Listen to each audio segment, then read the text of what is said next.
is Guardian Radio, your station for up-to-the-minute news and intelligent, interactive, and engaging conversations. 96.9 FM.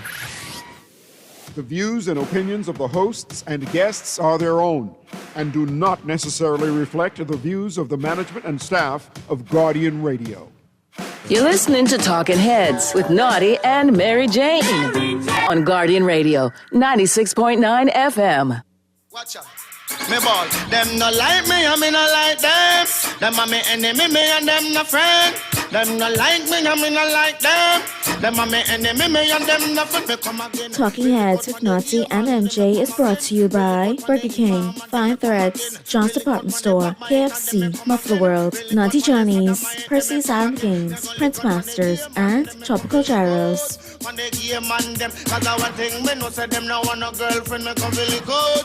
When they hope a man them, cause them a work too much, hope for people, children, me come really good.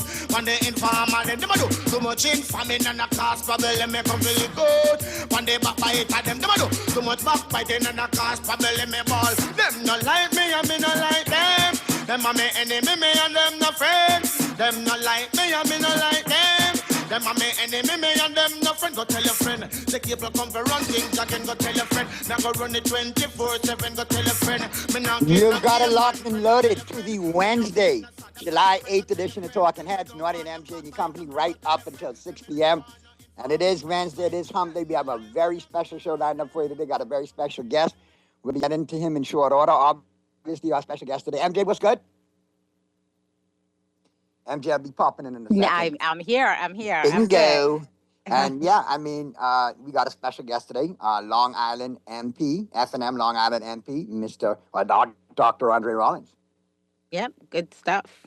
Excited to speak with Dr. Rollins. Yeah, man, I got a couple questions for him regarding Madam Speaker. At some point in this interview, we have to bring that up.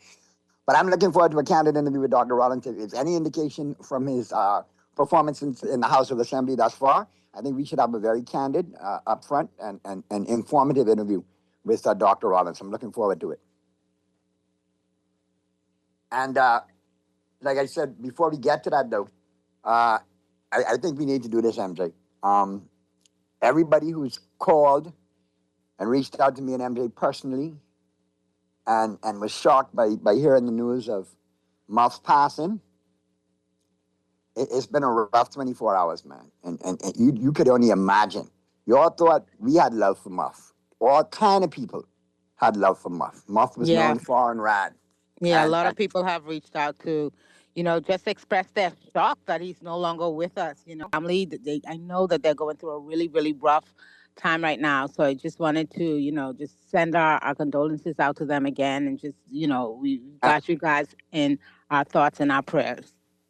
He was known to us as Muff Road, but to everybody else out there, government name, Irv Reno Road, okay? Yeah. So big up to the late, great Muff, man. That's our boy, dearly departed. And yesterday, a lot of you called in and said, hey, you all need to play Muff voice back on the radio. You all need to do a tribute to Muff. But listen, I have long bragged that we have the best producer in the business. No disrespect to any of the producers in that building, because I got mad love for all of them. Worked with them in previous engagements and all. But when I tell you the future, the young goat, he rides for Talking Heads every day. And he is just a bigger part of the team as me, MJ, and Pearly. Yeah, we couldn't do this without Chris. You may not hear his voice every day, but we can't do this without Chris. You all don't know how many times MJ texted him something, would send a clip on the fly, and this dude... Yeah. Always prepared, always ready to go, man. And obviously, he answers the calls first. So obviously, him and Muff had conversations before, too. So it's hard for him as well, too, because Muff was his boy. Yeah. But I want to say, Chris, you are our producer. You are Talking Heads producer. You are a brilliant young man. This was well put together and this is why I have always gone to bat for you, because I know the potential you have. And the future greatness. You are a young goat, bro. You got future greatness ahead of you, man. I'm just glad me and MJ could have been a part of your early transition to your greatness, man, because just as good as we are, we couldn't do it without you, and we really appreciate it, man. So good job putting this together, but for all of the fans, Talking Head, Reno Road, a.k.a. Muff Road, courtesy of our producer, Christopher Penniman. Here's a tribute to Muff. And out of this, we'll go to the break. And on the flip side of the break, we'll jump right in with our special guest. But Muff, appreciate you, brother. Job well done. And Muff, we miss you. We love you. And we always going to remember you and keep you alive. In your memory alive. And when them Dolphins get blowout, yeah, even though you could be up in heaven, I can make fun of you up there too. That's just how it go. Anyway, Mr. Producer, let's get to the break and let's get to this tribute put together by our producer, Chris, to the late, great Muff Rowe. Let's get to the phone lines real quick. We got a special call on the line. Talking Heads. Yeah, Naughty and MJ, how y'all doing? Welcome back, First. Welcome back, First. Hey, First, I know you. Hey. I know you have two of them NBA type leads, man. That's why I was calling to check up on you, man. Muff, what's going on, bro? Hey, Naughty. Hey, Stock, what's going on? Hey, First, what's going on, Muff, brother? Hey, I'm glad you're back, man. I'm glad you're feeling better and everything. I'm glad Doc take care of you. We miss you and happy to have you back. Much appreciated. You know, I had to get back for great fans like you, man, and listeners and contributors like you, Muff. Good people you are. Okay, that's good then. That's good. Now, MJ, now, in under 2 minutes, the Spurs turned the ball over 4 times in the 2 minutes. Thank God that game wasn't close. After Wallace hit that 3-pointer and cut that to 6, good thing that game wasn't only down by 3. Now, when y'all go to New York, MJ, you can't do that. Can't do that against New York. Especially if the game is close. MJ says she ain't talking Spurs until the series is over. She's being superstitious. Okay. Oh boy, here it comes. Talking Heads. Yeah, y'all better prepare yourself for this one for true. Yeah. Okay, but go ahead. You know, what have me so angry, right? Like the caller said, right? My boy, Marvin Johnson, a.k.a. Grammy Boy, Ghetto Nose Neckway, gotta go away to the States to get treatment where we don't have no dialysis machine. Muff Rowe, what's going on? Father and son, how y'all doing, man? What's going on? What's going on, Doc? Doing good, man. How you doing, man? Enjoying the Sunday? Man, yeah, everything blessed up. Enjoying that game, like you said last night, man. The 2-4-2, man. He making us proud. He making us proud. He been getting on like that from 10 sweet bells. Callie on the air. How you doing? Yeah, big brother. Yeah. Doc boy, what's going man. on? What's going on? Remember, 80 just buy a house in Dallas, man. Man, just buy a house. He'll be all right. He's got the money. Like Kenny Smith said today, say, when you see the U-Haul in the front of your house, then you know what's going on. Get scared. It's getting trade.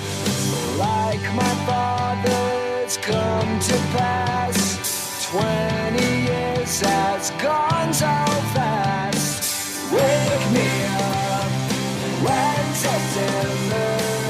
All right, boy, man. The time then almost gone like let someone else get in. All right, y'all be safe. Wake me up when September ends.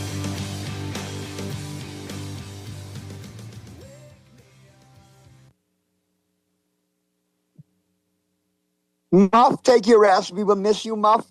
We love you. We miss you. And you will always be a part of the Talking Heads family.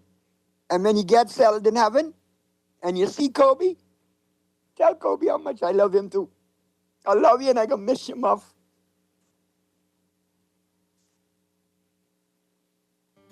My pain again become as my memory rests, but never forgets what I lost.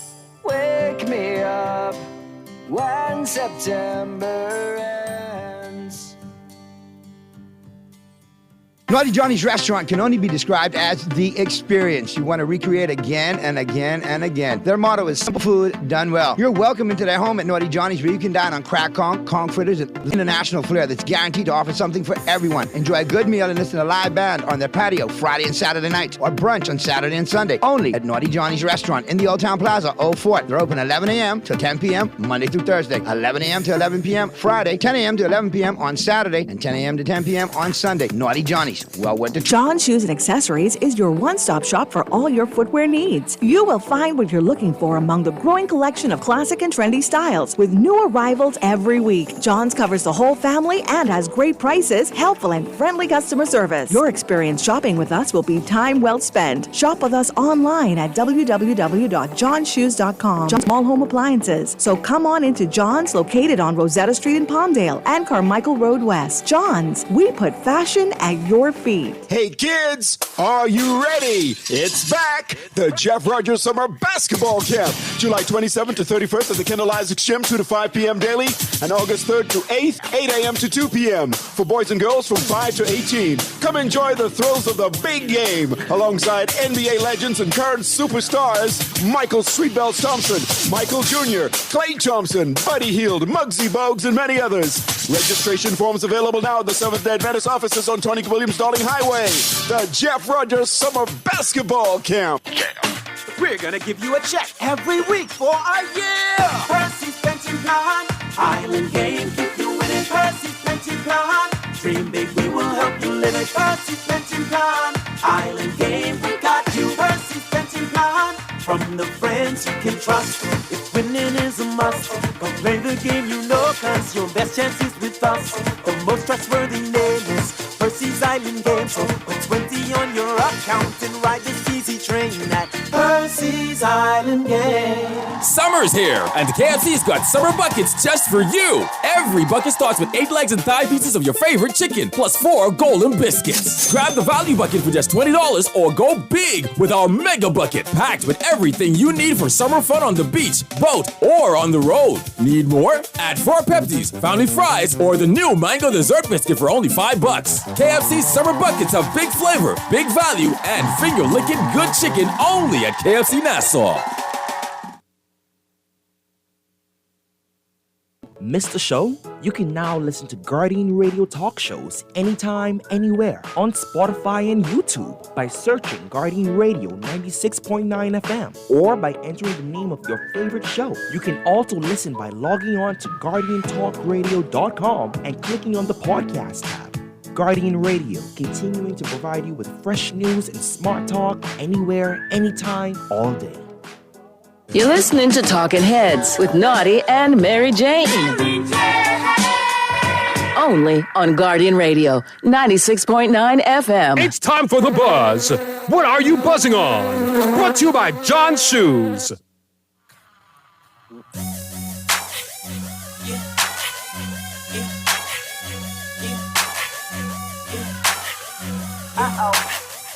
Hey, I'm back. Right. Yep. Birdman. Yep. They gonna have to call Logan. Bird about it. I just told him. Yeah. Fireman. Fire for fireman. I got that fire. I'm hot. That fire coming down. You can spark it up and I'ma put you out. Get them. You can spark it up and I'ma put you out. Ain't nobody. Well, I got you. On the Wednesday, July 8th edition of Talking Heads, Naughty and MJ and your company, right up until 6 p.m. And of course, not to flip it up a little bit, MJ, throw a little Weezy in there, man. And I was wondering. I haven't heard him in years. Listen, I just want to say this, and we're going to get to our special guest. A lot of y'all, when y'all sit there and talk about lyricists in the game, Lil Weezy is top 5 all time in my book. He's pretty good. He's very, very talented, that's for sure. He looked like a gremlin, but that's okay. He could spit. I ain't got no problem with him. Yeah, talent doesn't care about looks. Yeah, but boy, you look gremlinish, I ain't gonna lie. But anyhow, I wanted to just, jumpstart it a little bit, as YP Muff, but we have to get in, started. And I'm glad he's here for the full show. None other than Long Island MP, Dr. Andre Rollins. Glad to have him here. SNM, Long Island MP, Dr. Andre Rollins. How are you, Doc? Good afternoon, Naughty. Good afternoon, and to be here on the show with you this afternoon. Glad happy to have you. First and foremost, how are you in the fam?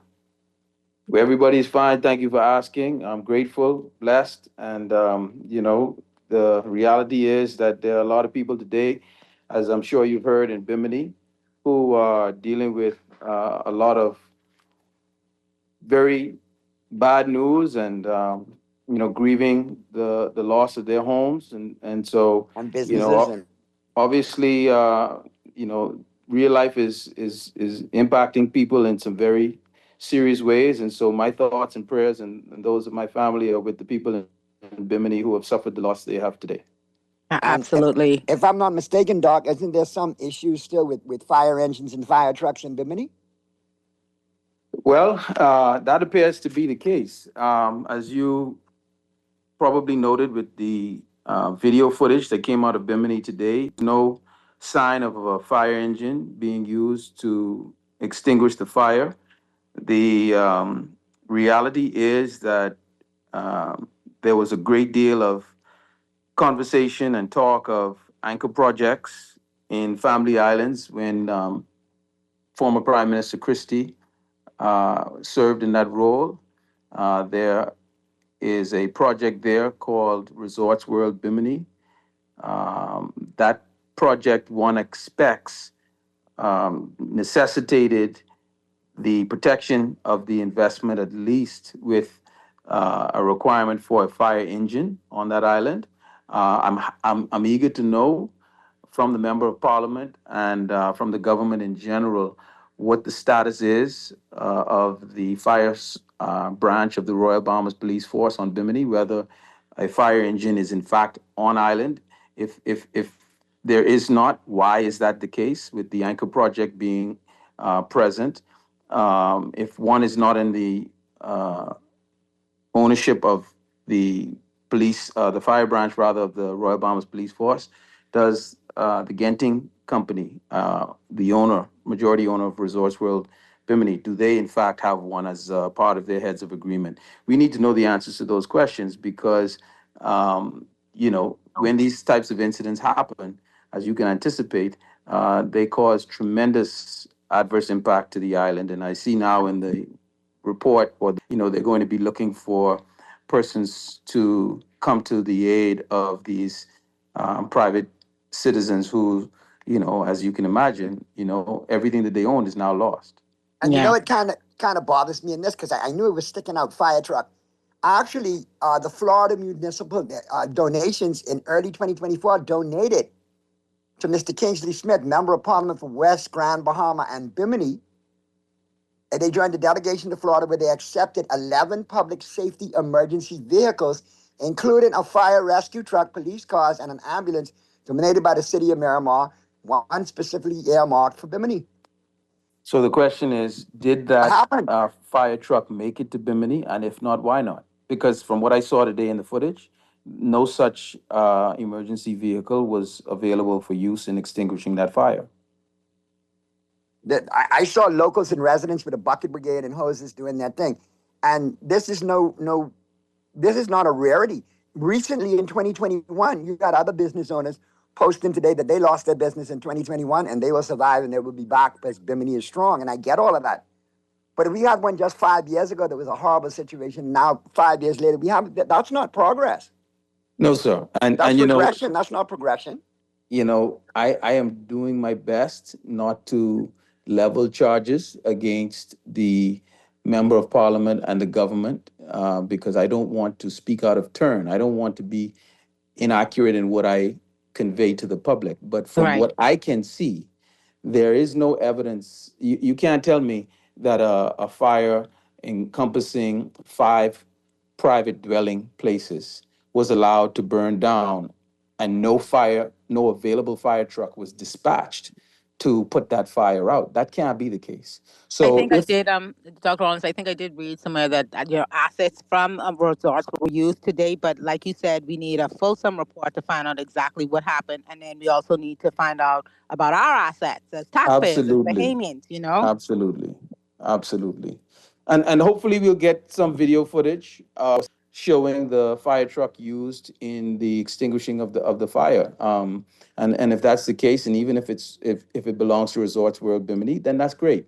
Because it would show the benefit of having private investors in our communities, in these far-flung communities, who are able to supplement the needs of the communities where the government is either unable or it can't be unwilling, but unable to meet these requirements. But the reality is, if we received a donation from a private donor, in this case, a state donor, municipal donor, in terms of the people of Miramar, then you would like to see when a story like this reaches internationally, they would like to see that their donation is actually being put to good use so that they can see where they, from their location afar, is actually having an impact in supporting their neighbor, because there are many Americans who visit Bimini, who love to visit by boat, by plane, whatever the case may be. And so they have a desire to be their brother's keeper. So it would be a bad message to send to them that they made that donation and there's no evidence of the donation actually on the island. So let's hope that's not the case. Yeah, let's pivot. Let's pivot a little bit, Dr. Rollins, because I want to talk about something that's also somewhat of an emergency here in the capital. I'm talking about BPL. I know that you are But the. before MJ, before you get to BPL, I really want ahead. to say this, right? Bimini voted for progress. Right. Bimini voted because they believed that the PLP represented progress. It, as Naughty has indicated, it is far from progress to know that in 2026, you have Bahamians having to resort to finding buckets to Yeah, forming a extinguish human chain. fire. Yeah. Okay, human chain. Yeah. To extinguish the fire there with buckets, as opposed to having the resources of the government utilized for the purpose where you have an anchor project on top of it to be able to extinguish a fire. You had a lot of people being partied, all right, during the course of the campaign. A lot of money was spent on frolic, right? Having a lot of fun, a lot of grill and chill activities. What substantively did the campaign represent, so that after all the partying was completed, you have something major to show for the millions and millions of dollars that were spent on the campaign? And I am firm in my position that the Bahamian people did in fact vote because they believed the PLP was sincere in its stated objective of being a government of progress. When in actuality, what I think many have already recognized 2 short months into this term, that there is no progress to report. It was all propaganda. And the PLP is a government that is very good at campaigning, but very poor at governing. They have demonstrated that time and time again. Not only are they a government that is very good at campaigning and poor at governing, they're extremely good at press releases that focus on spin and trying to appeal to people's sympathy and this idea that, oh, don't let them turn this issue into a political matter. But at the end of the day, we can only use the words that they put out there. They said they were a government of progress. Well, show us, where is the progress? Just before we pivot, I just want to, and I want to put this fire out for sure, but just for context sake, because I knew there was a donation. There was an actual donation specifically to Bimini, and that was from the Brevard County Fire Department, all right?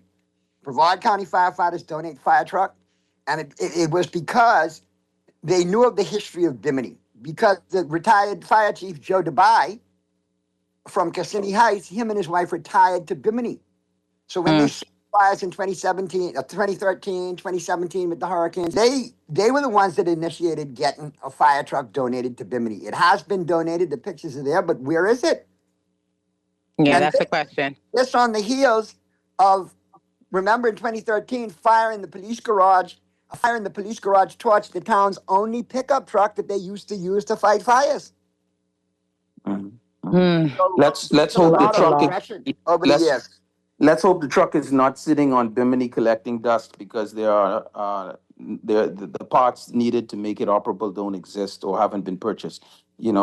Somebody has to speak to it. All right. The former member of parliament, Kingsley Smith, as you say, he represented the country in receiving that donation, according to the report you've provided.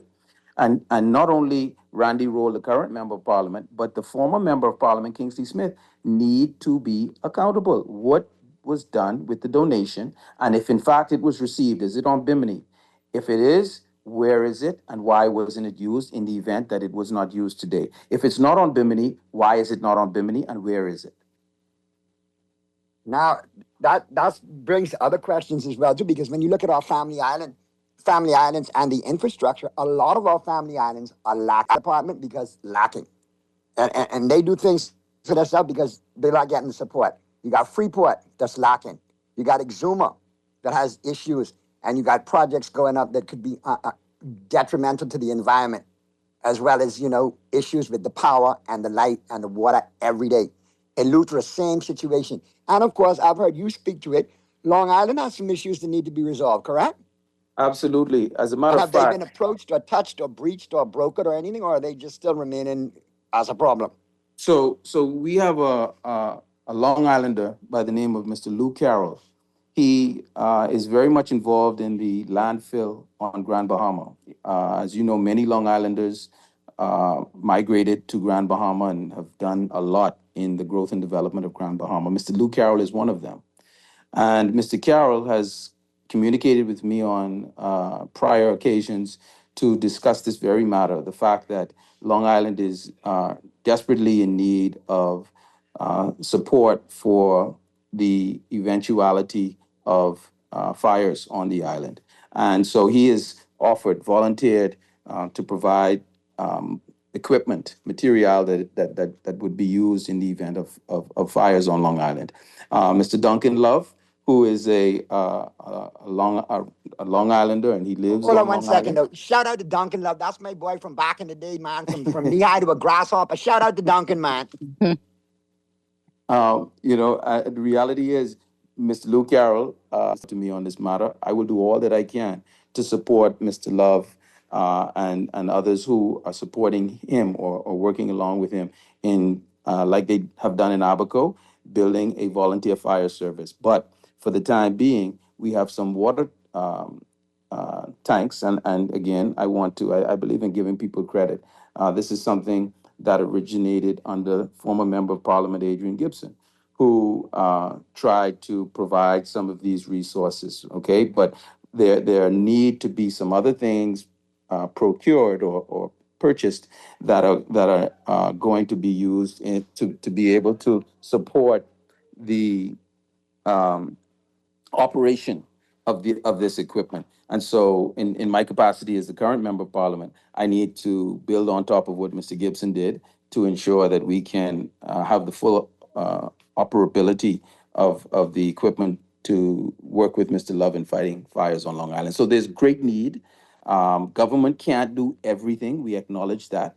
But where government can work in conjunction with private investors or individuals to be able to support these needs in our family island communities, we absolutely need to ensure that happens. But on this issue of fire services, this is why I'm really frustrated by what I see as the current, the Director of Communications in the Office of Prime Minister, Latreille Raming. He's now Senator, the Honorable Latreille Raming, okay? I mean, absolutely no ill will to him, okay? But in my view, he is a master or seeks to be a master of spin, all right? I don't personally buy the spin, but I believe that members of need to ask more questions and stop accepting things at face value when provided to them or given to them by the Office of the Prime Minister or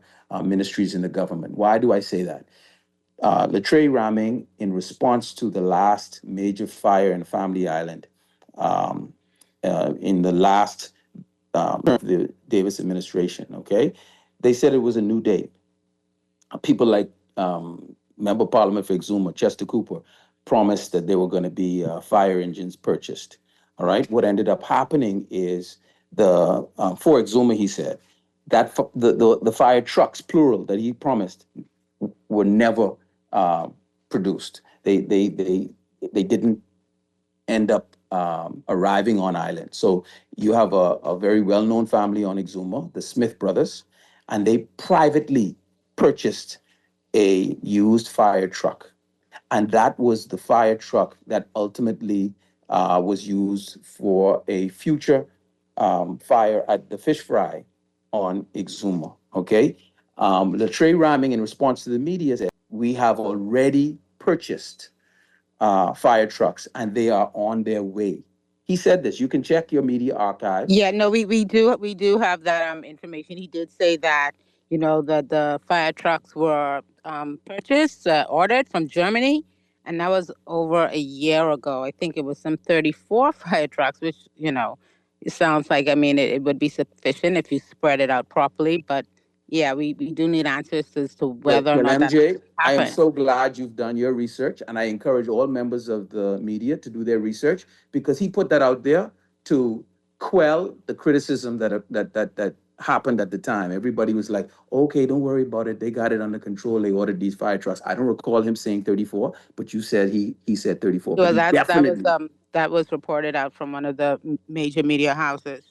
Well, So, ask how many of those 34 fire trucks actually have been delivered. And if they weren't delivered, how is it that we could have spent money for them to be ordered and shipped and not have received any of those fire trucks to date? That's the problem. These guys are great at spinning, great at public relations, but they're poor at governing. Let's get to the phone lines real quick. We got some callers. Talking heads. Well, callers, hit us back, man, if your minutes ran out. But no, that's exactly what I take it to be. A lot of spin there, Doc, because where are the fire trucks? yeah, that's definitely a question that they're going to have to. We did an exercise on this show middle of last year. I was calling fire stations here in New Providence, and they didn't have a fire truck in the fire station, in the police station. Go out west, they got one park up that don't move, but they got plenty other government vehicles parked up in that garage, but that fire truck don't move. Yeah. Listen, they say progress. They spent, if they didn't spend $80 million in this last campaign, they didn't spend $1. And if they spent $80 million, can you imagine how many fire trucks $80 million could buy? I would imagine a brand new fire truck nowadays, a brand new fire truck costs about anywhere from $1.2 to $1.6 million for a brand new fire truck out of North America. Okay? So when I tell you that we are 2 months out of a general election campaign, we don't know where the money came from, but plenty money was spent to help the PLP get reelected. And we have to ask ourselves this question. Are we as a country better off for having returned the PLP to power? What do they have to show for the millions and millions of dollars they spent? Okay? Not just in the last term, because they spent more than $1 billion, okay, on a host of things. We know that, hey, that's not an exaggeration. What I'm trying to say is, the money spent by the PLP in their last term is in the B's. I didn't give an exact figure, but it is not millions of dollars. It's billion as a country. $1 billion plus is collected in VAT on an annual basis.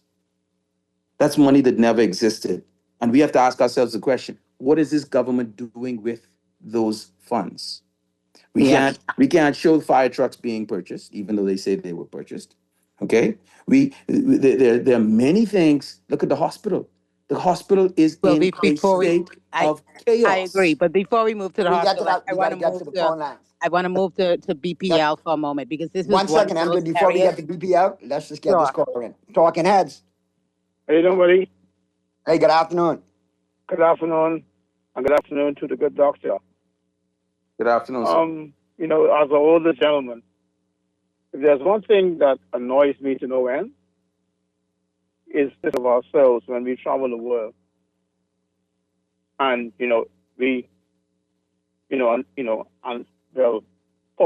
politicians especially, and if they speak as well as they speak outside of this country, as they speak in here, right?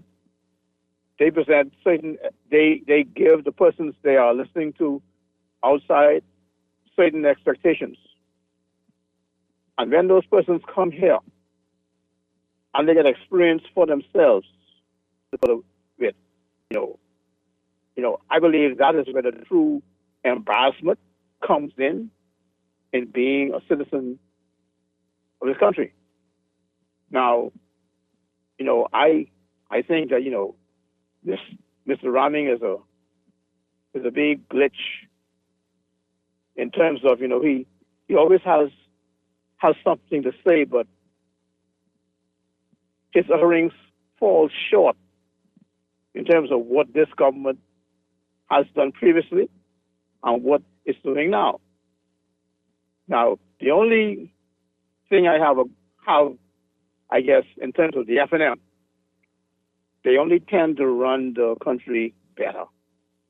But other than that, we are now seeing, two wings, same bird thing. And I think Mr. Rollins and his crew, they are going to have to step up their games in terms of more than just. But caller, let me ask you a question. Let me ask you a question, caller, because I've been meaning to ask you this. I like to give nicknames on my show. Can I call you the flip-flopper or flip-flop? Or can I call you chancleta, which is Spanish for flip-flop? Because every other day you call it flip-flopping. One day it's pro PLP, one day it's pro F&M. You need to make up your mind. Because we can't get ahead with voters and callers and people that are interested in saving this country with flip-floppers. No, sir. Today you're going after Dr. Rollins, and tomorrow you'll go after the PLP, and the next day you'll make your mind up, man. Anyway, we're going to hold these calls. We're going to open up the lines in a few minutes, but we're going to get back to the conversation with Dr. Rollins. As a matter of fact, we got to take our break, and on the flip side of the break, we'll jump right back on in. And, Doc, I got some questions for you, man. We got several things we need to talk about. We need to talk about these private-public partnerships. We need to talk about aviation.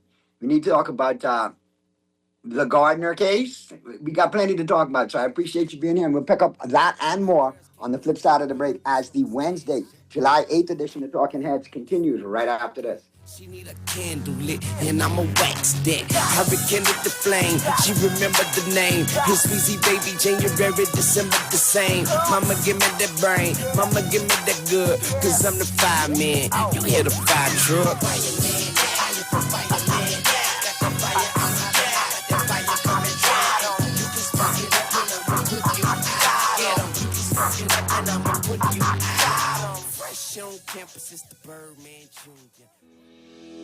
Craving something bold, fresh, and unforgettable? Tropical Gyros is your fleet, a Carib-Greek fusion born right here in Nassau. From juicy grilled salmon, chicken, and pork gyros to loaded bowls, fresh salads, wings, and more, there's something for every craving. Find Tropical Gyros at any of their locations, JFK Plaza, Rosetta Street, Port Lucaya Freeport, or their franchise spots on Prince Charles Drive, Soldier Road West, Delaport, and Carmichael Road. Tropical Gyros, not just good food, it's an experience.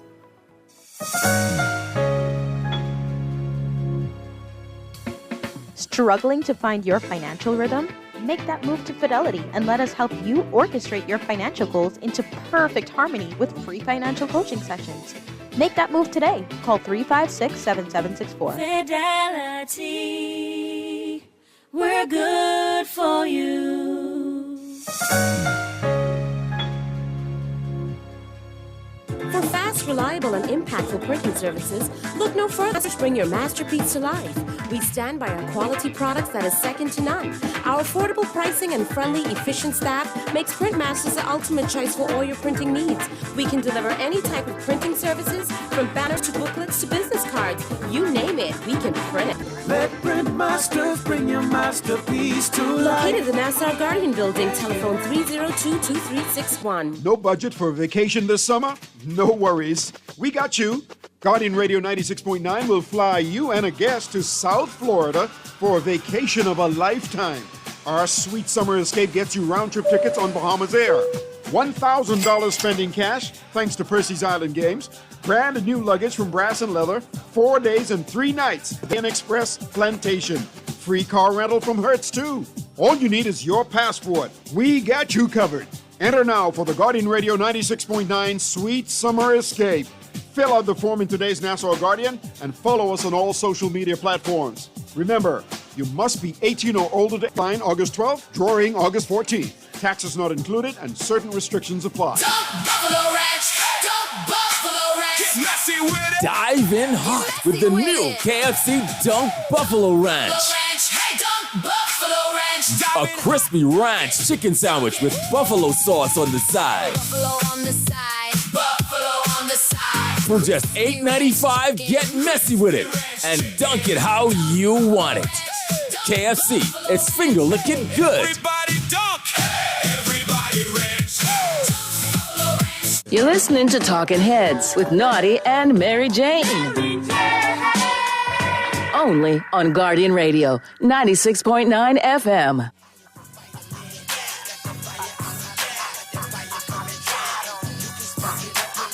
We're back at you on the Wednesday, July 8th edition of Talking Heads. Naughty and MJ, yeah. We're going to continue with our special guest, F&M MP for Long Island, Dr. Andre Rollins. But before we jump back in, let me get a couple of these texts out of the way. Boy, Naughty and MJ, Muff Moreau is a person who contributed to the nation 100% on a daily. Our Guardian family is mourning. Boy, felt like Muff was family. Feeling this one. RIP to a great one. Yeah, definitely. We're going to miss Muff. MJ. Sorry, MJ. Go ahead.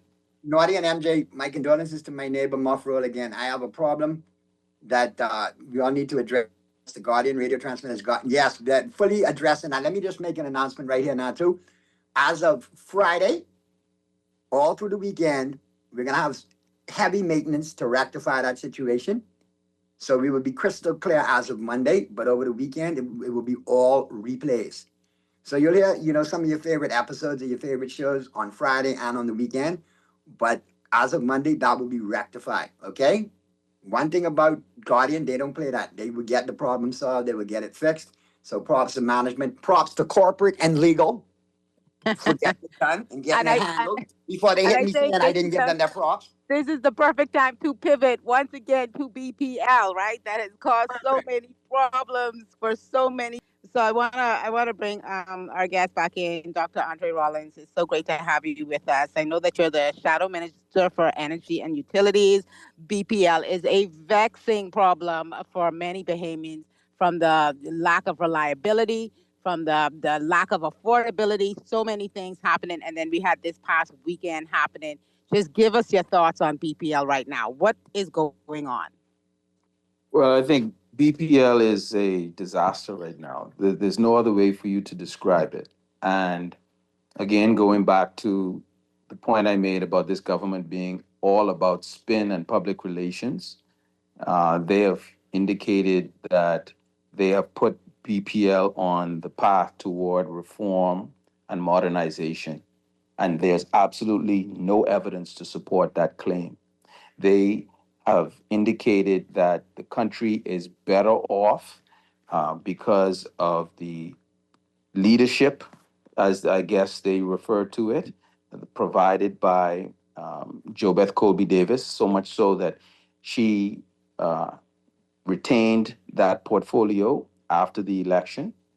And what you are seeing is evidence of catastrophe. You have someone who has not even the regard for the Bahamian public to go in front of the cameras and say sorry, apologizing for the absolute unacceptable situation that occurred where persons were without power, the elderly,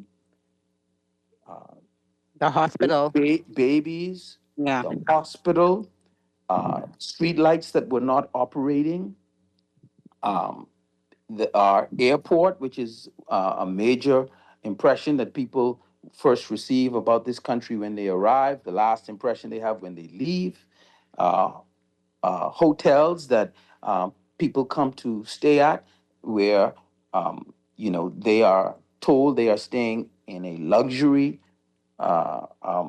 resort like Atlantis. We have which is the largest private employer of Bahamians in this country, meaning that many people and families rely on the good experiences and the return visits or positive word of mouth to friends and family members abroad to continue to support that property, to be able to support the families that rely upon it.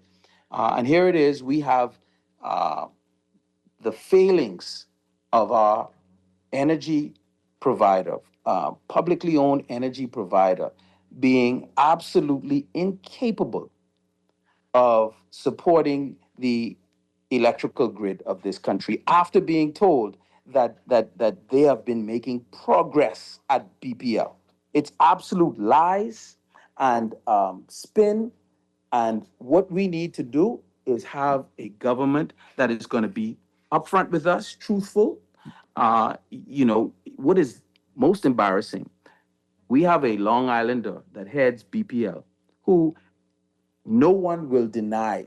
She is exceptionally qualified, highly competent and intelligent, okay? That is factual. Yes. If you recognize what happened, the minister insisted that the CEO walk out and take all of the flack for what happened this past weekend, when we know this minister loves the spotlight. She loves to be out in the public and to be seen. Yet she was nowhere to be found after this past weekend's disaster. And first thing on Monday morning, but almost toward the end of the day, she instructed the CEO to come out to bear the brunt of public criticism because she herself wasn't prepared or brave enough to do it, to face the music herself. There's something wrong with that. So we have Minister Colby who will, according to reports, address the media tomorrow at a press conference. Way more than a day late and a dollar short. Way more. Yeah. That What happened this questions- past Yeah, weekend. Tomorrow is Thursday. Yeah, tomorrow is Thursday. What questions do you feel she absolutely needs to answer, Dr. Rollins? Well, you know what is not only is it upsetting that she was not woman enough to go out there and speak to the matter herself, okay, which causes anybody, any right-thinking person to recognize clearly something is amiss, eh? If it was, as they say, an act of God, okay, or Mother Nature, where a lightning strike caused this issue, do you really think the minister would wait until Thursday to come on camera to say so? Come on, man. An act of God basically means this government has said it was beyond our control, that this matter, despite anyone's best efforts, would have happened anyway. And therefore, we are not truly accountable or responsible for what occurred. And what I'm trying to say is, I don't buy it. I don't believe it. And I think that she's now Mrs. Pratt, I believe, after being married. I believe she's put out there as the face of the disastrous weekend that we suffered, when in actuality, the minister, who's big on public relations, who goes on Shanique Miller's show Beyond the Headlines with her team to PL, many times in the past she's done so. Why was she missing from the camera and the public, answering questions by the press first thing on Monday morning? Why does she have to wait for them to craft a nice story that sounds good 4 or 5 days later? It doesn't add up. Spin on it, Doc. They got to put a spin on it, exactly. And what I am saying is, in my view, you have certain things called surge arresters, right? Which are designed, where in the world is there not thunder and lightning, okay? Where in the world is there not lightning, period? Lightning exists everywhere, wherever you have an electrical grid, there's lightning. The question is lightning only something that adversely impacts the electrical grid here in the Bahamas? Okay. No. So the question is, were surge arresters available? Do they exist? And if so, did they function properly? Were they properly maintained? Did they work?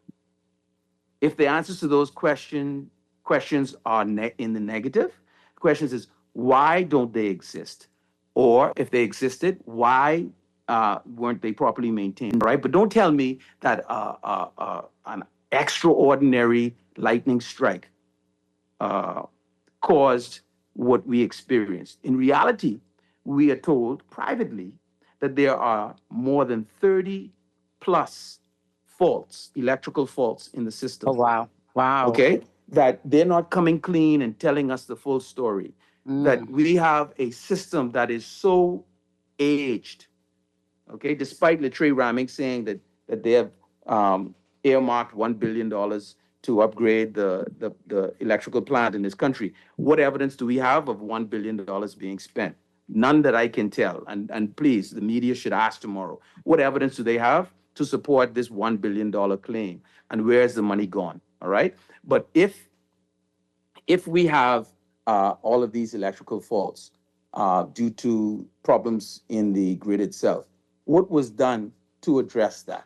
And are we blaming an act of God or Mother Nature for the failure to maintain the grid or the failure to properly restore the grid such that it could function the way it's intended? And I would argue it is in fact because of the failings of the minister and her team to acknowledge the shortcomings as it relates to investments in the infrastructure to be able to bring it up to standard to support the needs of this country, plain and simple. All right, we got to get to the break. It's 4:59. News is up next. On the flip side of the break, we'll jump right back in with our special guest, FNM MP for Long Island, Dr. Andre Rollins. Naughty and MJ will be right back at you as the Wednesday, July 8th edition of Talking Heads continues right after this. Quick draw McGraw, I went to art school. Yeah, the lights is bright, but I got a sharp fuse. Don't snooze, been handling the game so long, my thumb's bruised. Your new girlfriend is old news. You ain't got enough green and she's so blue. Yeah, Cash Money Records where dreams come true. Everything is easy, baby, leave it up. You're listening to Talking Heads with Naughty and Mary Jane. Only on Guardian Radio, 96.9 FM.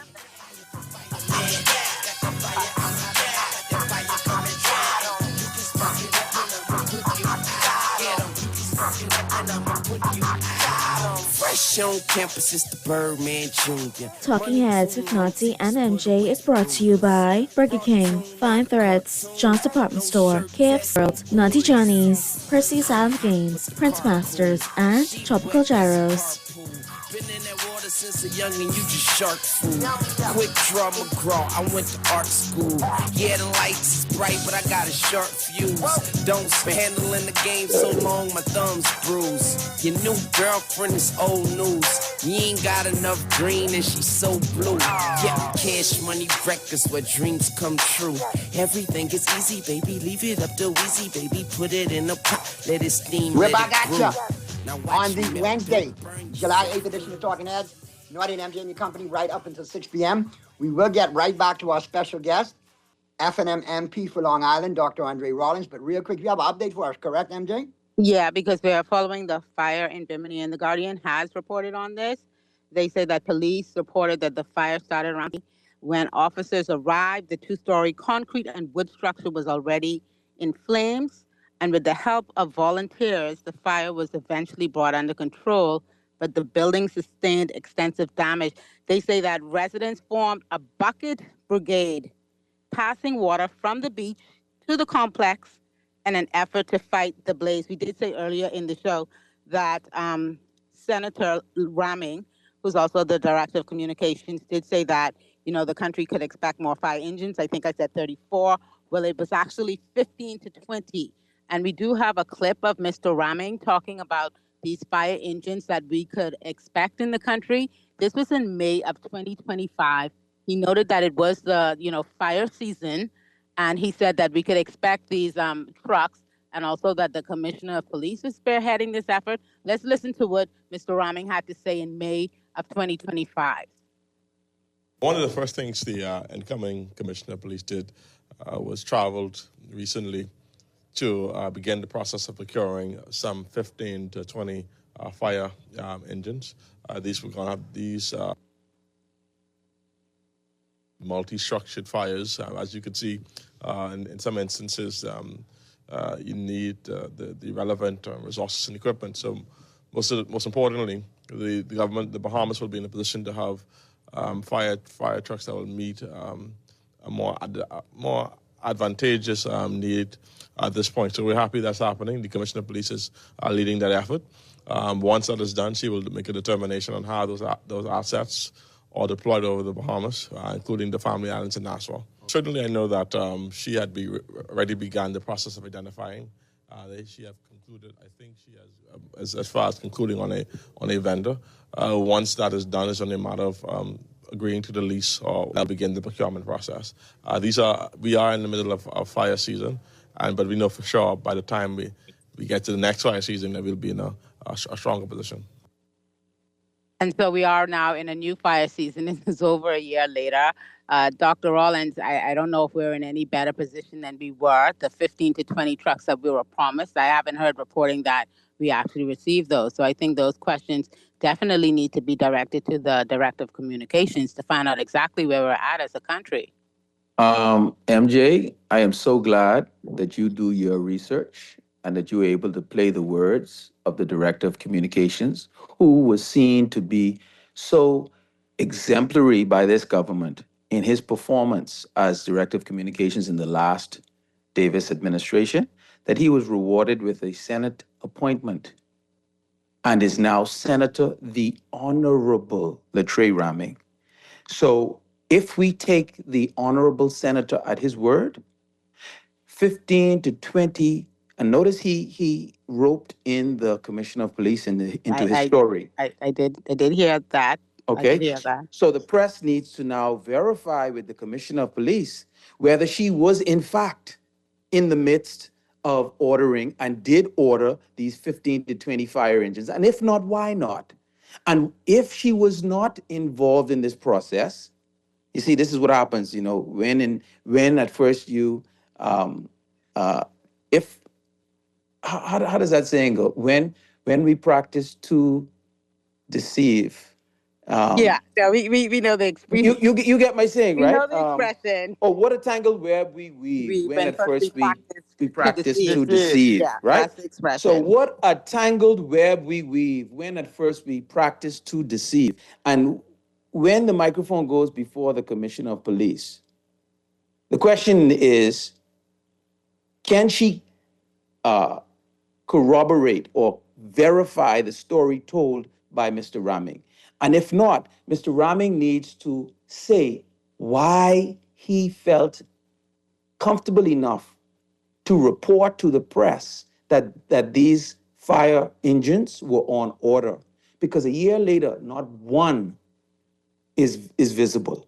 And notice he said New Providence and the Family Islands. Yeah, that's incredible. So we do expect to see them in the Family Islands as well. And I expect one of those islands.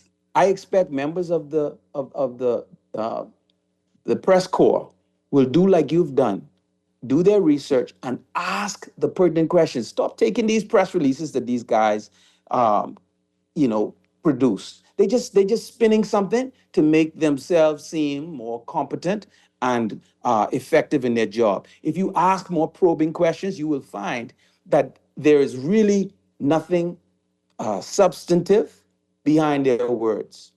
And tomorrow at the press conference, they I think I heard on another show, do not limit members of the press per journalist. These guys, and what they need to understand, they call cub reporters, right? Many of them. Why? Because this government absolutely gutted, they decimated many of these media houses because they had an agenda in the last term. They said, we're going to remove all of these really good, effective,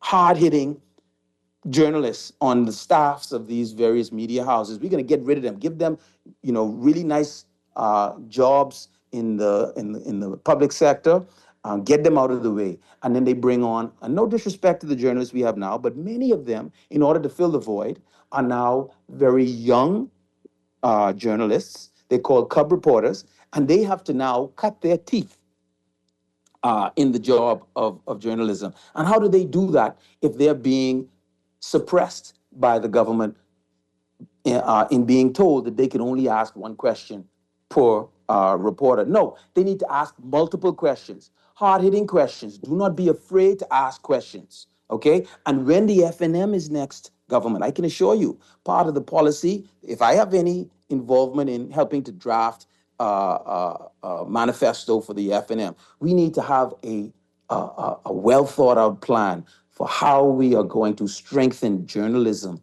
and media in the Commonwealth of the Bahamas, because this administration has done so much to try to undermine and harm the Fourth Estate. Speaking of, I know tough probing questions, Dr. Rollins.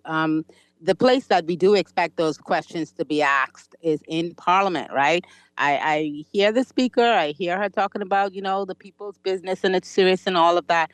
But Parliament was never designed to simply be a law factory. The job of Parliament is to scrutinize power, to scrutinize the government. And one criticism that Parliament has received recently is that it seems that it's become less willing to debate really uncomfortable issues. So is Parliament the place where we're supposed to be debating these national questions, even when, some investigations are going on, maybe in foreign lands? Absolutely, MJ. The word parliament derives from the French word meaning parler, to speak. The French verb, rather, is parler, P-A-R-L-E-R, to speak. So that's where we get parle, P-A-R-L-lament from, right?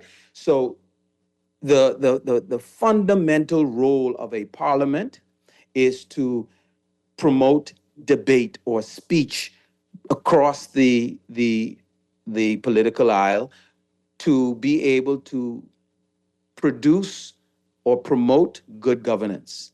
You can't do that if you have the person who chairs the parliament in the form of the speaker, who is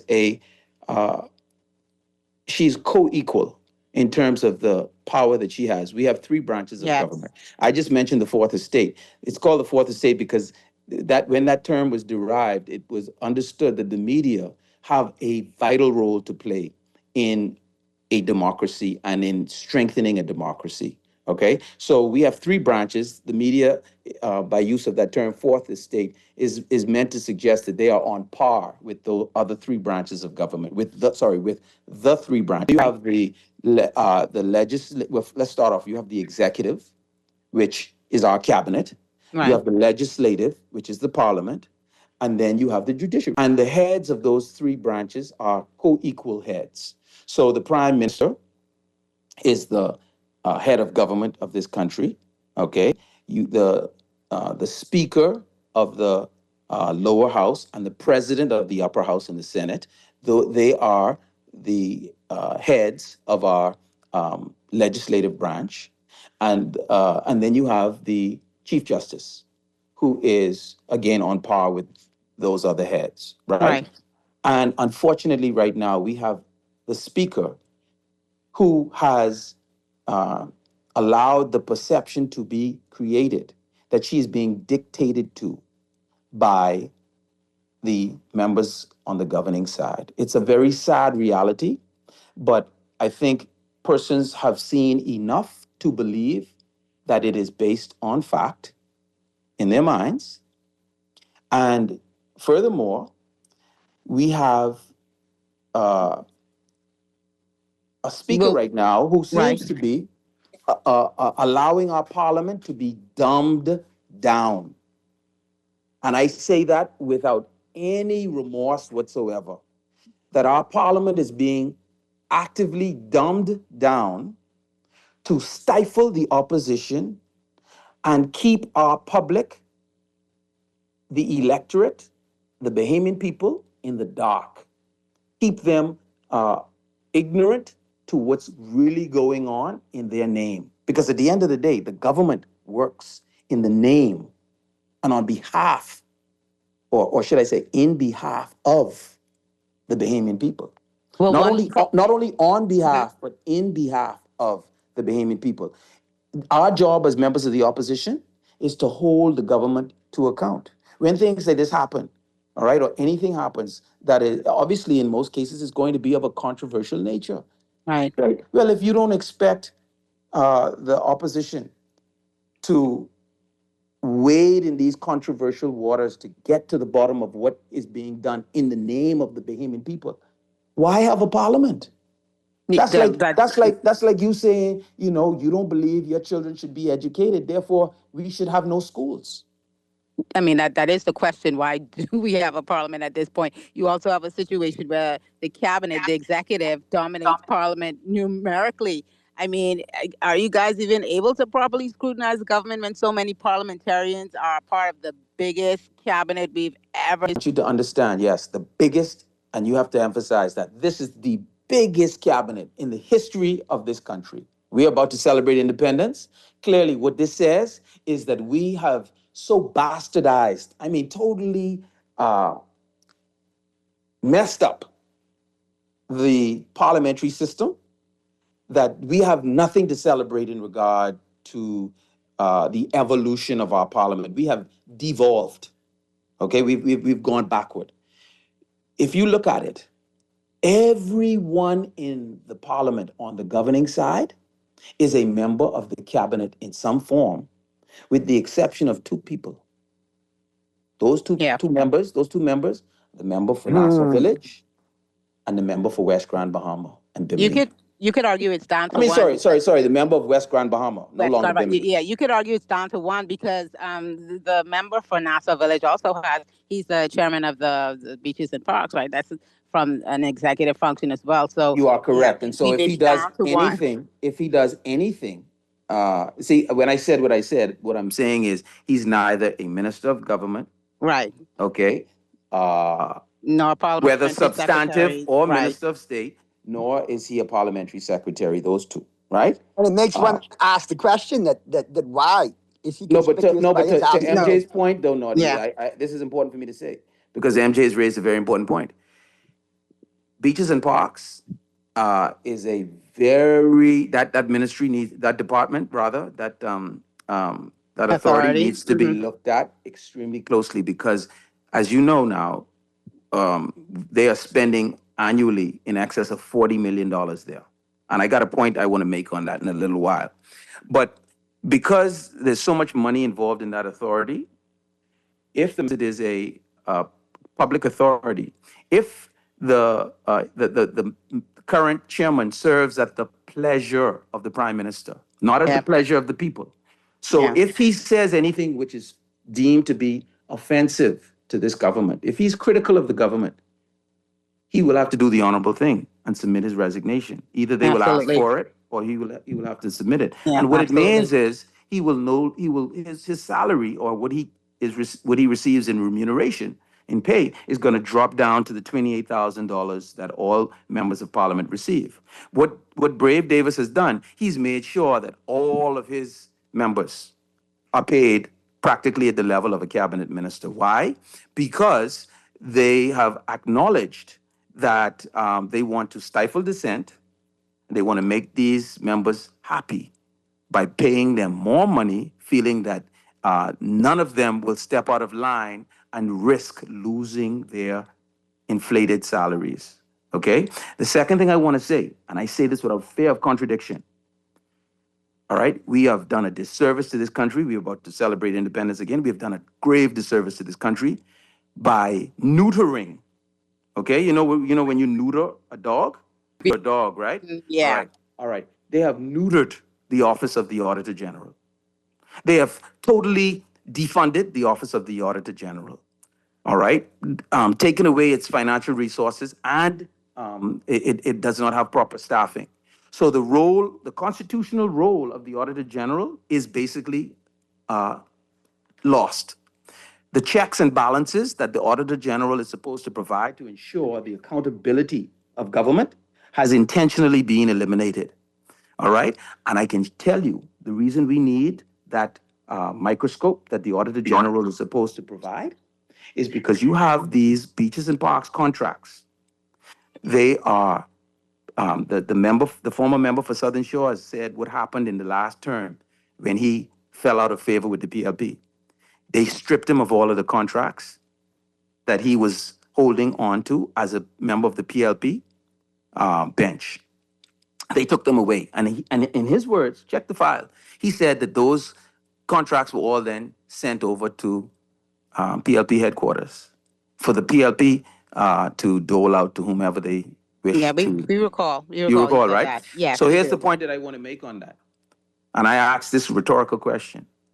We're not responsible for issuing these contracts. What measures are in place to ensure that these contracts, when they are, when the persons who are in possession of these contracts, when they are paid, what is done to ensure that there's no pressure by these members of parliament to obtain kickbacks? Because you become very powerful now when you are issuing these contracts. And these contracts, if we got $40+ million worth of contracts being issued, what happens if a member of parliament pressures you and says, hey, I could give this contract to person A, or I could give it to person B? If I give it to person A, you lose person B. But if person A doesn't want to play ball and give me something through the back door or under the table, then I'm going to give it to person B who is prepared to do that. No, And what measures, protections do we have in place to ensure that these kickbacks are not occurring? It's a very serious question, No, it and is a answers serious need to be question. provided. Yeah, no, transparency is definitely needed in that arena for sure. But you did mention MPs pay. That has become a subject recently, where the Prime Minister is saying that he's contemplating this, increase. I don't know why it's not the pay itself; it's duty allowances in any event. What are your thoughts on that, Dr. Rollins? On the That is- increase. And then I also want to know from you, because this is a pet peeve of mine, if such an increase were to take place, and we may do an evaluation and find that, we do need to increase the complete compensation package, because I think we're just talking salary, but there may be other perks of the job. In any event, should that be something that you have a situation where this parliament decides that this parliament receives a pay increase, or should it be on the same level as is done many places around the world, where good governance is important, where you have this parliament maybe increasing the pay, but it's not effective until after the next general election. So you don't have this, perception of self-dealing happening with the parliament. What are your thoughts? Excellent question, MJ. And my first answer to your question, all right, you would note that our party leader, Michael Pintard, has already issued a public statement in relation to where we as a party stand on this particular matter, right? And I am not deviating from that at all. Say is to add to this conversation is that your point about eliminating the appearance of self-dealing is vitally important, because, and this is something that Hubert Ingraham, former Prime Minister, did prior to the 2002 election, where he confronted this issue. And when I say this issue, he confronted the issue of providing increases to members of government. It impacted him as Prime Minister. It would have impacted him at that time. But as you recall, prior to the 2002 election, Mr. Ingraham was no longer going to be Prime Minister in the event of the FNM winning in 2002. The next time, had the FNM won, Tommy Turnquest would have become Prime Minister. And so what Mr. Ingraham determined, and I think it was very wise, very smart, he said, I'm proposing these changes, which will impact members of the government. But I propose that these changes do not take effect until after the election. Absolutely. Okay. The United States, they have a 27th amendment to their constitution that deals exactly with this kind of, perception of self-dealing, the inherent conflict of interest. That's why I find it so strange that we're at this point of talking about, raise it and raise it right away if it happens. Men 200 years ago figured this out. And I think that most of the persons on the government side, particularly the lawyers, know that one of the pillars of natural justice is that you cannot be a judge in your own case. You cannot be on both sides of the contract. So if it does happen, and we're not arguing the merits yet, we'll get to that in a later show. But if it does happen, it absolutely should not be this parliament giving itself a raise. Nadia, I know you have some text. Yep, we're going to jump to the text, and I got a couple of questions after that. Well, let's jump in on the text lines real quick.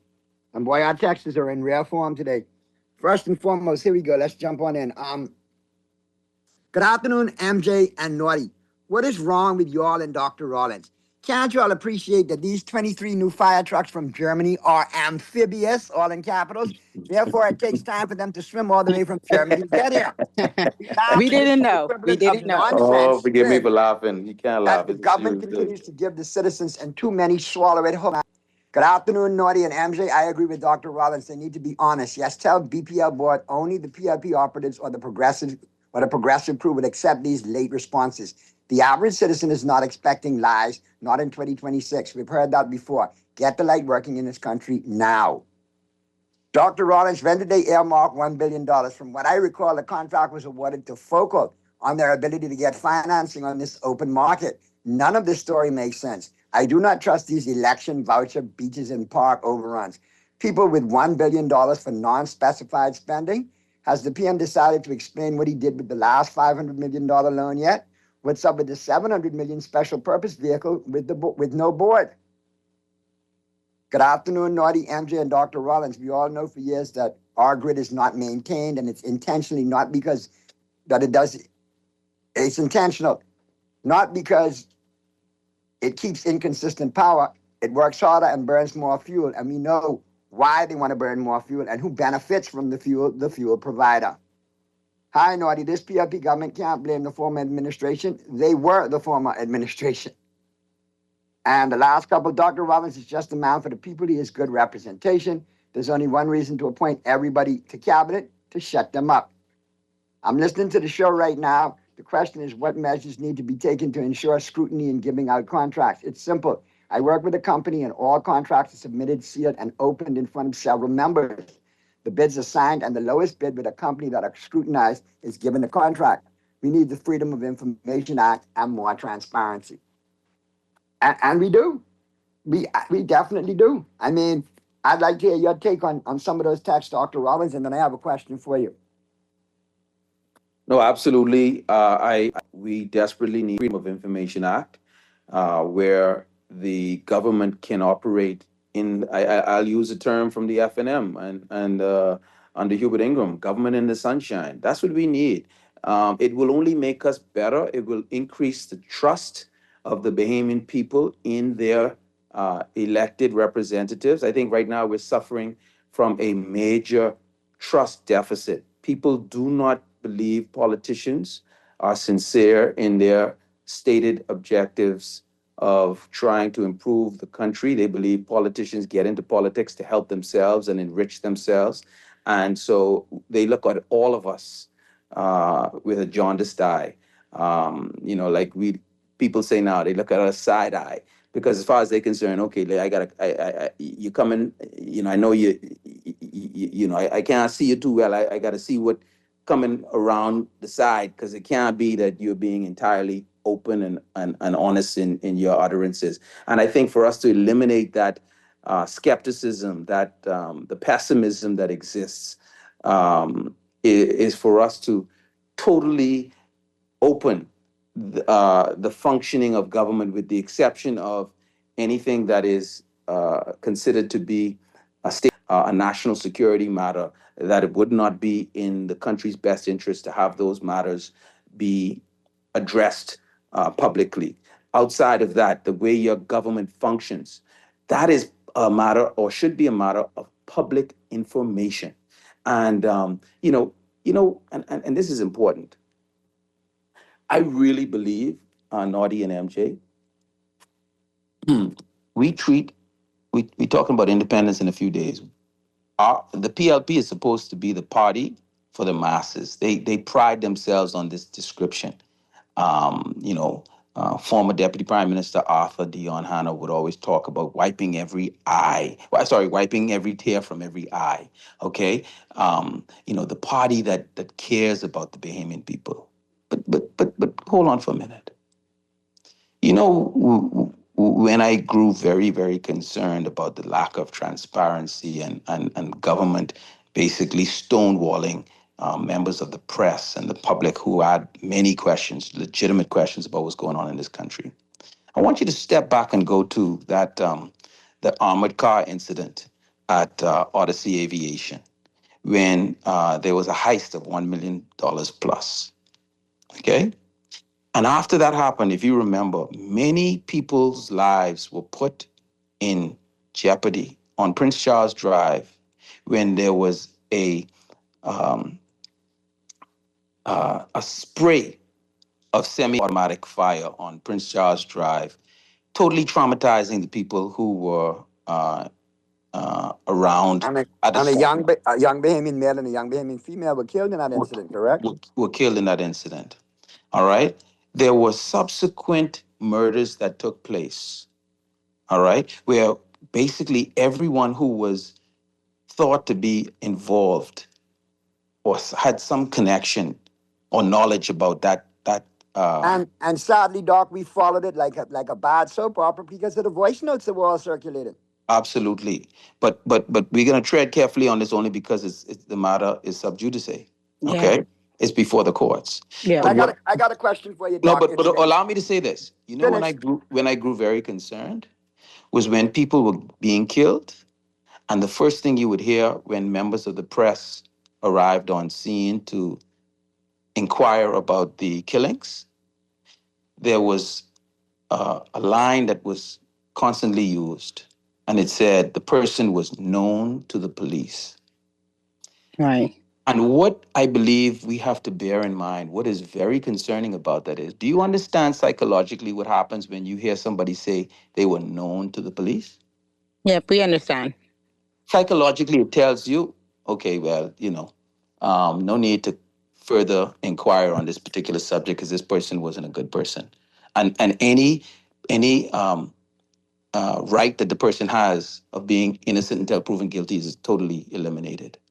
We have an administration under the former Minister of National Security, now Attorney General, who said that it was not fair to persons charged before the courts to have their faces seen on television. And so they... Okay, I think Doc might be on mute. Did we lose Dr.? I think if Doc dropped or he's on mute, we'll wait for him to chime back in because I have couple of questions for him. Mr. Producer's on that right now. You're on mute. You hit your mute button. Dr. Rollins, undo your mute Can you hear button. me? Can you hear me? We can hear you now. Okay, apologies. I don't know what happened there, but what I was saying is that the former Minister of National Security and now the Attorney General said that the presumption of innocence is so important that they eliminated the perp walk. So when persons were charged before the courts and they were brought to or arraigned before the courts, you could no longer record them on their way to court. So if the presumption of innocence is that important that you would eliminate that, and I believe there were multiple considerations that were involved in that, okay? For example, if you don't have somebody shown walking to court, it's easy for people to never know that this person was charged, okay? But forget that for a moment. If the presumption of innocence is that important that you give people their anonymity, how is it that you allow the police, the same police you were responsible for, to basically blemish the reputation of these individuals by saying they were quote unquote known to the police? And I think what we have to appreciate as a country is that we have in that same situation where people lost confidence and trust in the Royal Bahamas Police Force, so much so that their people didn't look at it as one individual or a couple of people. They made blanket determinations, generalizations. They said there's a problem going on there. And what I think we have to have is a system where we promote transparency to inspire trust so that the good people, the vast majority of whom are good people in these institutions, are not adversely affected by the failings of a few. Okay, Doc, I have a question for you. You mentioned earlier that, and I call it the ostrich PR, meaning if there's a blemish or there's something that we don't talk about locally, stick our head and sound like an ostrich and wait for it to blow over. Meanwhile, we don't talk about these issues, but the world is talking about these issues. Absolutely. And a big problem for me is brand damage. And I think the brand of the Bahamas has has definitely been out there globally, and it's taken some damage over the years. I mean, Yes. we look back at this administration 5 years ago, FTX, Samuel Bankman-Friedman, that was a blemish. People still talk about that to this day. More recently, the whole situation that transpired during elections with the plane crash and the money and Gardner now being in custody in the States and all coming out of that, nobody wants to talk about it. But that is, and you recently disagreed with this administration over whether discussing difficult issues internationally harms the Bahamas' reputation. In your view, what protects a country's reputation more? Avoiding controversy or showing that its institutions are willing to confront it? And I think globally, we have a bad reputation of not wanting to confront anything.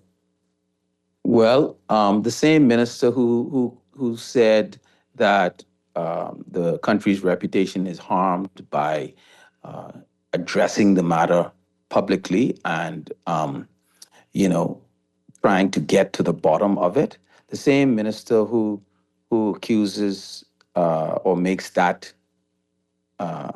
accusation is the same minister who actively sought to stifle any conversation about the matter relating to that $1 million plus heist in relation to the appearance of police corruption in the matter. That's the appearance. I emphasize the word appearance. The public knows that the incident aroused a lot of concern about the inner workings of the police force. All right, such that the matter resulted, and this is factual, in departures from the police force. Right? Yeah. The question is, if we remain silent, does that give for it to continue?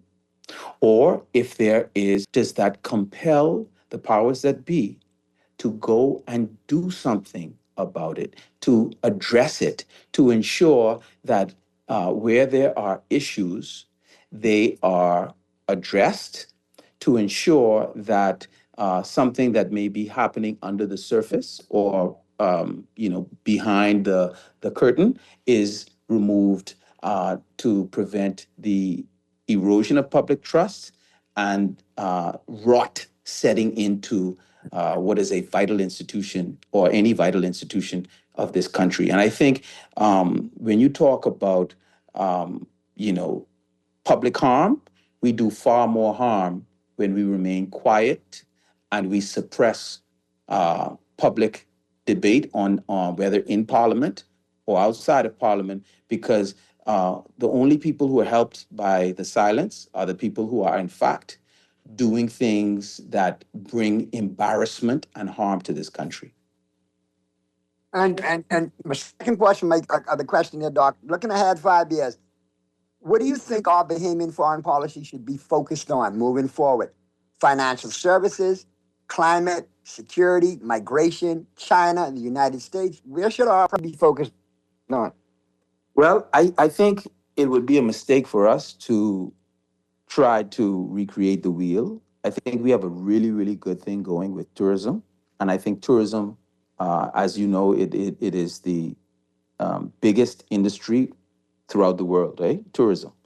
And we thankfully had politicians decades ago, who had an appreciation for the value of tourism to the Bahamas far before our peers in this region, okay? They came into the game much later. The Bahamas, they laughed actually at what our forefathers recognized was a major economic boon to this country.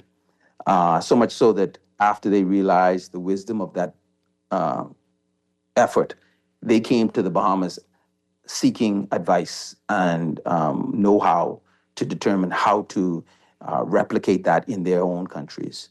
So it is vitally important that we recognize tourism is extremely good business for this country.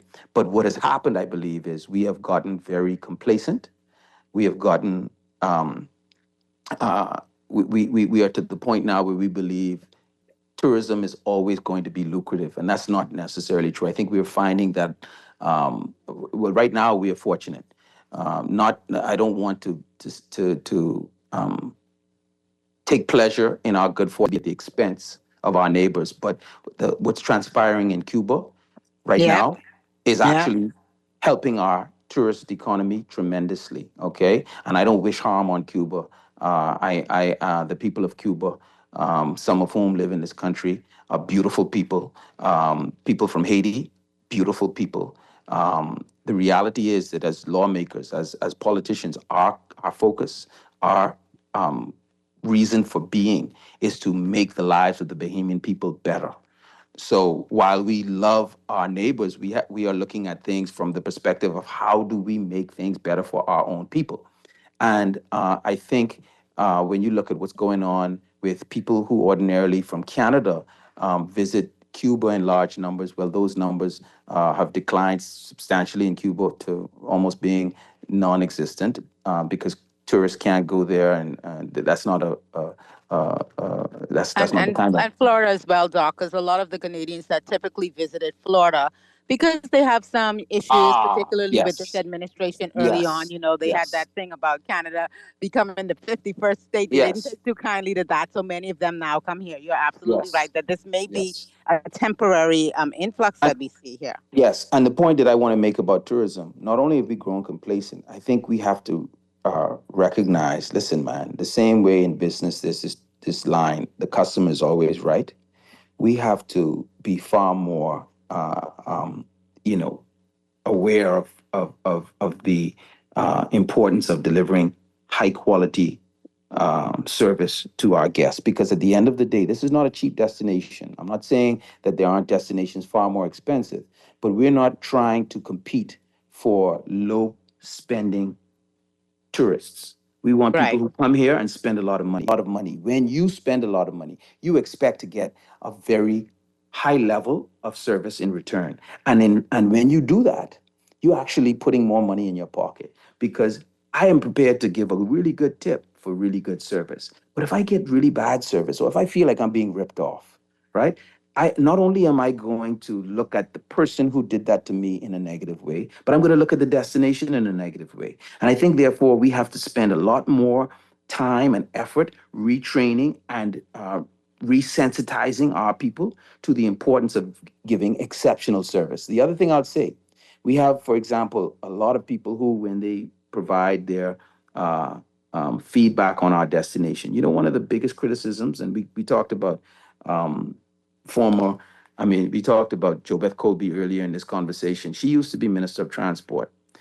She cannot show you when she was Minister of Transport. And I hope Leon Lundy, who's now Minister of Transport, does something about this. One of the biggest things that tourists complain about when they come here is they say they feel as though they're ripped off when they go in taxis in our country, because they Right. say that there's no clear information. Fee structure. Fee structure. There's no clear information charge going from one place to the next. I think what we need to do is we need to involve our young people who are technologically savvy. Okay, we have examples of them in this country. Look at what's happening with Canoe. Look at what's happening with I'm super proud of him, Kyle Albury. Okay. Oh, with Craven. With Craven. Okay. Yeah. These guys have done tremendously well with fintech, okay, financial technology. And what we need to do is we need to devise a program with in cooperation or in partnership with the Ministry of Transport, so that people, you can have some kind of central collection mechanism where people will pay electronically to for their cab rides on the basis of entering information to say you're going from one location to the other. It is determined on the device what that is supposed to cost, and then they pay that amount. And that way they don't suspect that they're being fleeced or cheated. Because nobody wants to go to any destination. Put yourself in the shoes of others. Nobody wants to go into any destination and feel as though they're being taken advantage of. Because who gets hurt as a result. Not only the cab driver who may lose another fare, or another cab driver who loses the fare of those people who felt as though they can't trust the cab system, but the country, the destination gets a black eye because they do this when you go there, and people start to say, they're not trustworthy people, and we can't have people saying that about us. All right, couple of texts before I get out of here. And Dr. Rollins, I'll be honest with you. You make a lot of sense with a lot of your contributions. I mean, it's reflected as well with the text that's chiming in. Good afternoon, Dr. Rollins. I appreciate you coming on the show and being so candid and so honest. Good afternoon, Naughty. I have gained the utmost respect for Dr. Andre Rollins, especially after this interview. As a PLP supporter, I would like to apologize for voting in a government that is all about tax burden and putting a poor global image on this country. Look at the Gardner situation. Naughty and MJ, congratulations to the FNM. They have found a warrior in Dr. Rollins. Now, I can't let one thing slide. All of these great contributions you made, and I want you to continue making them. I just got a text though, and they say before I go, because I mentioned canoe in one breath, in the next breath I mentioned Kyle Aubrey and Craven. Mm-hmm. I would be remiss if I did not acknowledge Nicholas Reese, okay, the other young Bahamian who is the face behind canoe. So you got Nicholas Reese and Kyle Aubrey. Nicholas, man. Big up Nicholas. Shout out to Nicholas. Yeah, the great job he's done. But you ain't gonna get off this question, Dr. Rollins. I have said now, I've gotten a text. Naughty, please ask Dr. Rollins if he is going to go so vehemently and aggressively for his beloved Miami Dolphins as he goes for the FNM in the House of Assembly. We are all waiting on him in the NFC. You know who this is coming from? What you have to say about your Dolphins, Dr. Rollins? That's boys. Listen, I am a hardcore Dolphin fan. I ride or die with my Dolphins. And I don't care if we go 0-17, it doesn't matter. I will never switch on my boys. One day we will have a reincarnation of 1970, the perfect 1972 season. No, we got our 1972 season coming again. Okay, and when it does, I could be right there. I could be crying for my boys because it's a long time coming.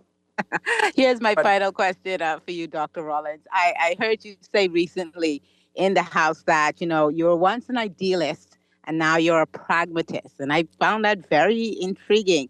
Tell us what's changed about Dr. Rollins, the idealist, and the new Dr. Rollins, who's also a pragmatist. Yeah. When I founded the National Development Party along with Renwood Wells and B.J. Moss, that was me being an idealist. And I said to myself that the country rather needed an infusion of youth and new ideas in order to get this country to really where it has the potential to be. Just come back home, was always a huge support of the FNM, Hubert Ingram. I would go to rallies and I couldn't wait to hear him at the end of the evening. The excitement that he brought to politics was everything to me. Somebody who was always an avid political observer, right? But in my mind, as a young person, particularly between 2007, 2012, I felt as though the red carpet was being aggressively rolled out for non-Bahamians and particular foreigners who wanted to take full advantage of all this country has to offer. And I felt as though not enough was being done to roll out the red carpet to our own people. And I thought that there was a certain stubbornness, a certain refusal to look at things from the perspective of young people. And I thought that by starting a fledgling organization with the idea that we would have primaries, because I don't believe that, I didn't believe that we should just allow the central the council of the organization to tell the public who they can vote for. I felt as though there needed to be a greater degree. I would love what I love primaries. So I thought we could do something that was fresh and that would be, progressive. And so I didn't see it as me being. It's just me being a patriotic Bahamian that really wants to see this country advance, eh? Right. And then after that happened, I recognized MJ. I was like, man, this is a futile exercise. And why did I say that? Stubborn system. Mm-hmm. And I want you to think about this. There are so many people. It's worse now than it was in 2009 when we started the NDP. But the extent to which people rely on government today, just look at beaches and parks now and how out of control that has become.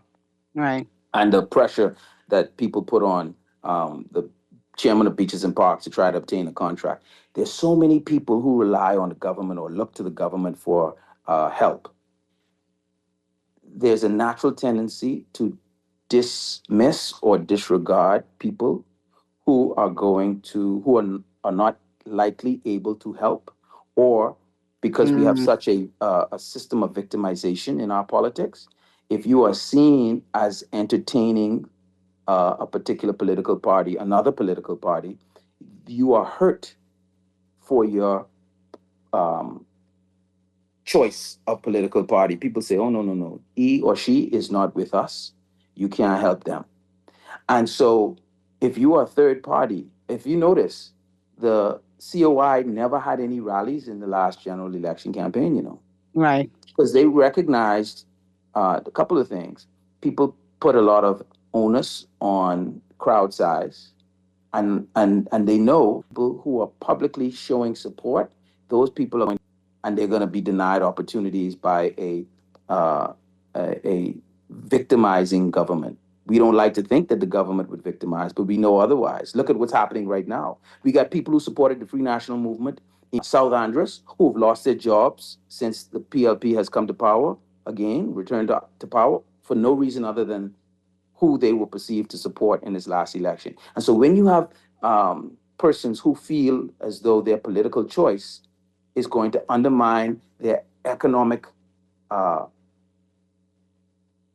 survival or economic welfare, do you really think the third parties have the luxury of gaining the type of traction to be anything more than spoilers? And I argue that it is incumbent upon the Free National Movement, the party I belong to, and I'm not going anywhere. It is incumbent upon us to totally transform ourselves so that the public sees it as being a party that is the people's choice, a party that is the voice of the people. So when we make decisions, we are not appearing to make decisions on the basis of what is in the interest of us, but on the basis of what's in the best interest or what the public itself is calling for. What does the public want? Because you can't expect to win a general election if you don't have the public behind you. You'll be perennially in opposition.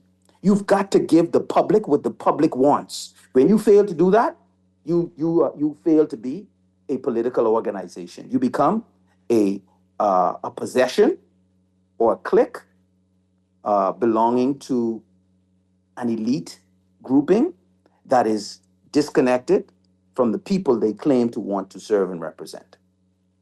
Dr. Rollins, I'm getting the signal from the Mr. Producer that we do have to wrap The up. last thing I want to say, Naughty, this is very important. We've got to do something about our primary tertiary healthcare institution, Princess Margaret Hospital. It is in a terrible state, Naughty, and MJ. And we have people who are deathly afraid of going there because of the challenges being confronted by the staff of the hospital who are not receiving the resources that they need to properly serve the public. I'm calling on the Minister of Health to please, I mean, we've got people who, the elevators were not working as recent as this morning to be able to transport people from the emergency room to go up to okay? And they're blaming it on the failings of BPL. It cannot be that in 2026, we are not taking stock of how this country is failing, and we're about to celebrate 53 years. We do not, and this is contrary to Mr. Mitchell's assertion, we have much to be displeased about because there's so much room for improvement, and we have a lot of work to do. And that's all I'd say. Thank you for inviting me. Thank you so Well, much. Dr. Rollins, real quick before you go, I'm getting a text. Naughty, you and MJ try hard to at least once a month have Dr. Rollins on. Also, another one, Pearly Chapman said, Doc, I only thought it was me that thought that way. I am always available to go